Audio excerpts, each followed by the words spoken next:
Kanye West is seen to many as a music icon, standout producer, controversial figure, and a hip-hop legend. Kanye approaches music as art most of the time. And just like most artistes, Kanye is a perfectionist. He's infamous for delaying and sometimes even scrapping entire albums. So it kind of makes sense that a few singles that Mr. West would put on streaming platforms would never actually see the light of day on their expected album. Kanye will totally change the whole entire idea of an album after already giving the public a taste of the previous concept. It's quite stressful to be a fan because this has been seen multiple times in Kanye's discography. So today we're going to recap all of Kanye's singles that were never placed on their coinciding record. Featuring 3 tracks from So Help Me God / Swish, 2 tracks from Love Everyone, 1 track off of Ye, 1 track off of Yandhi, rest in peace, and 1 track off of God's Country. So we're doing this in chronological order, and we're starting off with Swish, also known to many as Yeezus 2 / So Help Me God. We'd see the roots later finished on The Life of Pablo started here with tracks like FML in their early stages. Point is, it was a very dark album. Like I said, started out being Yeezus 2. And our first track we're going to talk about is actually a lighter one, ironically. Only One, featuring Paul McCartney. So this is the first single put out for So Help Me God / Swish / eventually The Life of Pablo, but by then the whole idea between the two, the 3 names I just listed, they're totally different. This song, like I said, actually contradicts the whole idea of So Help Me God being a really dark album, but I think this would be more of a closer, ending on a light note. The slow and beautiful song speaks on how the birth of Kanye's daughter North helped fill the hole in Kanye's heart left by the passing of his mother, Donda West. It's got a beautiful instrumental performed on an electric piano by, like I said, Paul McCartney. And that whole sound, the instrumental, it really creates an emotional atmosphere as Kanye sings these they're so sad, the lyrics, tell Nori about me. Thinking about how, these 2 people he loves so much, they'll never get to meet each other until the afterlife. And the song is kind of from the perspective of his mother, and Kanye actually says that he doesn't really remember writing this song at all. And he credits that to thinking his mother was talking directly through him. When one angel leaves this life, another is born in the form of North. This wasn't used on The Life of Pablo. I think this would have been very unfitting on that track, although, the whole which one between family and then partying and sex, which is something we're going to elaborate on very soon in the future. While this could kind of fit the family thing, it's just too much of an emotional, clean, and overall beautiful song to be on the same track list as Father Stretch My Hands, because those bleached booty holes. Next up, we got 4 5 Seconds featuring Rihanna, and again, our old pal, Paul McCartney. Like I said, another collab between McCartney and Kanye, this time with additional lyrics, with a verse from Rihanna. Well, it's more than a verse, she's on the hook too, but you get my point. Now, a lot of people have really strong feelings about this track. I feel like you almost hate it or you love it. I'm indifferent about it. It's fine. It's a fine song, but I personally don't, it's not my favorite. It's pretty cheesy in my opinion. I think that's what a lot of people agree with, but it's easy on the ears, so I can kind of see both points of views. Some people question if it was ever even destined to be on the album, just given the nature of how much this feels like just a fun single for Kanye. And finally, our last song of the Swish / So Help Me God / Pablo era, All Day.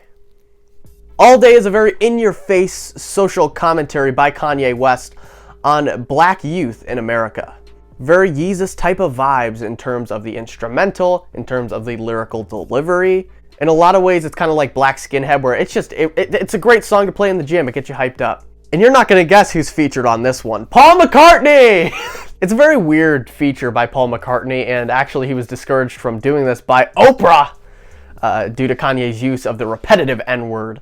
But McCartney's feature, it's very weird, yet it kind of fits in just how chilling and odd it is, because the track is has that eerie vibe, I guess you could say.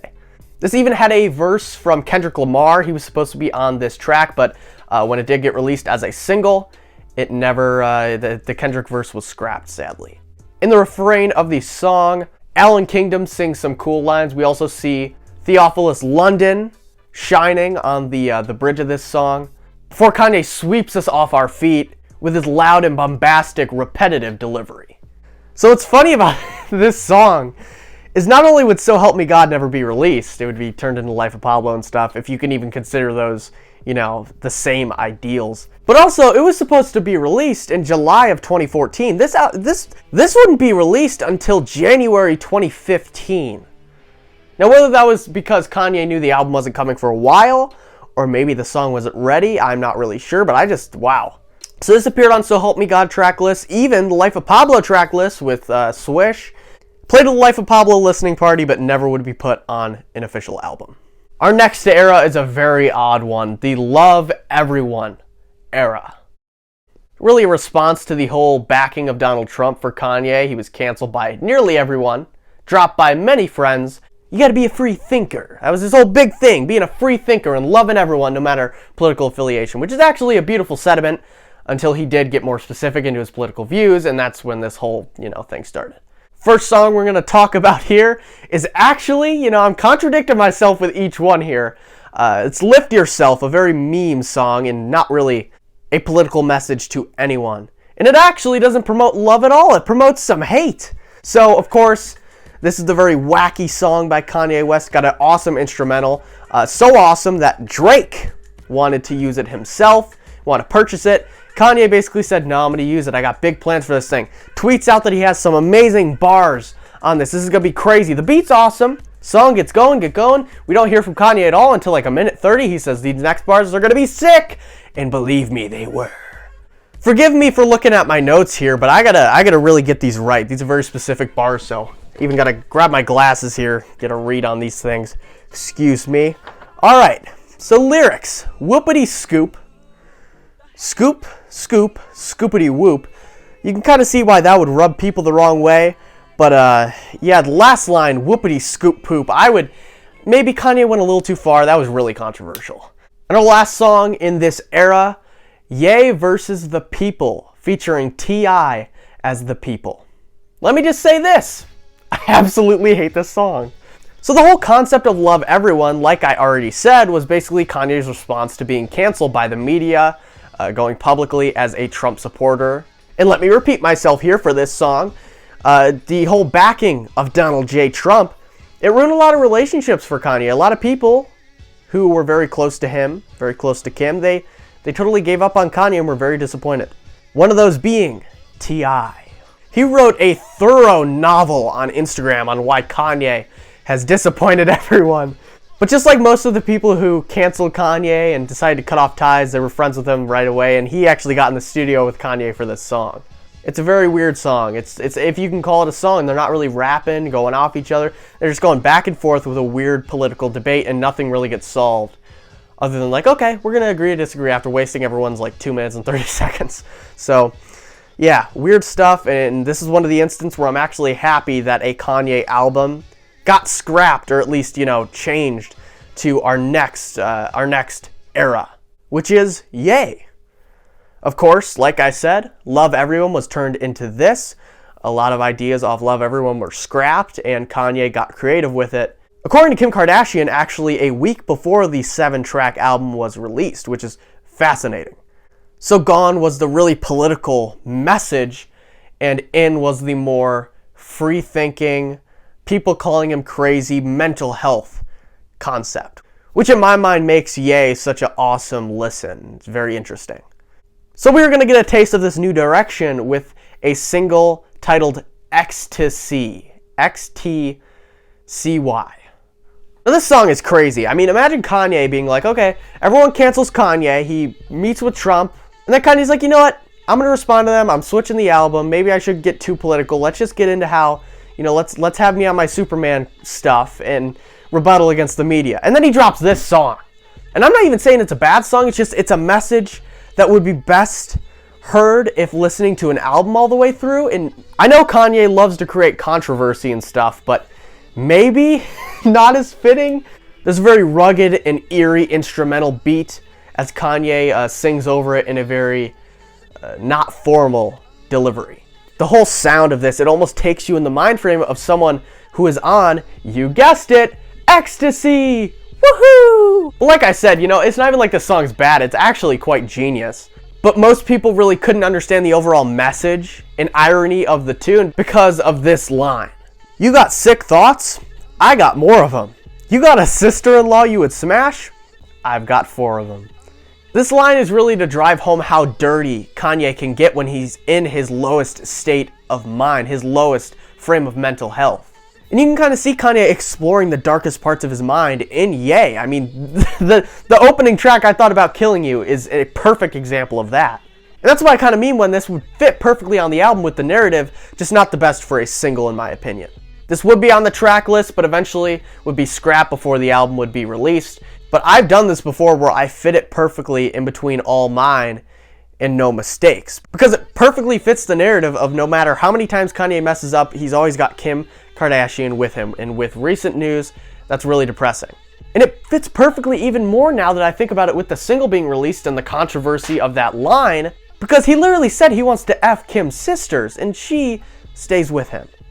So genius, yes, maybe we weren't ready for this. Maybe the public wasn't ready for this. Alrighty, and on to Yandhi. We got the single, I Love It. And I find it to be a great piece of irony that, how many times do we say Yandhi would have been great, Yandhi would have changed the world. Yandhi would have been one of Kanye's best albums. The one single and one song that does get released from the Yandhi era is this one, I Love It. Dirty ass song where Kanye basically, along with Lil Pump, talks about how a girl is just such a dirty lady. Can't say that on YouTube. It's a dirty song where Kanye, along with Lil Pump, kind of pushes the envelope to seeing what he can get away with while still having people bop to this and get a #1. And we saw this with Father Stretch My Hands. Do I need to say it again? Bleached booty holes, people. And all this is a song with a very groovy, I love the instrumental of this song, a very awesome beat, but very explicit lyrics, obviously. Do I need to explain why it wasn't put on an album? Yandhi itself would never be released. And finally, our last song, kind of up in the air, but I figured I'd talk about it because knowing Kanye, this will probably never be on the album. God's Country Era, and the single we're speaking on is Wash Us in the Blood. This is actually the latest single. That is a lie. This is actually the third. Okay, I don't know. This was a single released by Kanye West in 2020. The Na Na Nas and the Na Na Na remix will never stop haunting me. It ruined my ears, and now it's ruining this narrative of this video. The last really good single released by Kanye West, there we go. Now, like I said, this still could appear on Donda, but with the whole transition over from God's Country, which would have been likely a commentary on the state of America in pandemic times, transitioned over to a lighter album, Donda, with Child, a tribute to Kanye's mother and kind of heavenly afterlife ideals. And now that we're hearing that the album's being reworked even more, if it's even still Donda with Child, we have no idea, to kind of cover the whole divorce rumors and everything, there's very little hope that this track will appear on an album.